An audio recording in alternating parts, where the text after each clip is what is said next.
Okay, let's real quick take a look at these three problems. So it just says write 3/4 as the sum of unit fractions. So here are the 1/4 pieces. This is 3/4. I just want to write it as a sum of these three pieces. So this piece is 1/4 plus this piece, which is 1/4, plus this piece, which is 1/4. So 1/4 plus 1/4 plus 1/4 is 3/4. And that's it. It's very simple, writing a sum of unit fractions. Let's look at this one. So here's 5/6.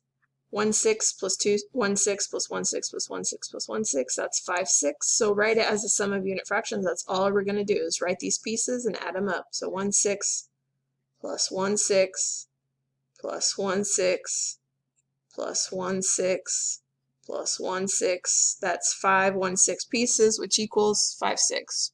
And that's it. Let's take a look at this last one. Write 2/3 as a sum of unit fractions. Well, it's 2 1/3 pieces, so that's just 1/3 plus 1/3. And that's all it is for adding, representing fractions as a sum of unit fractions.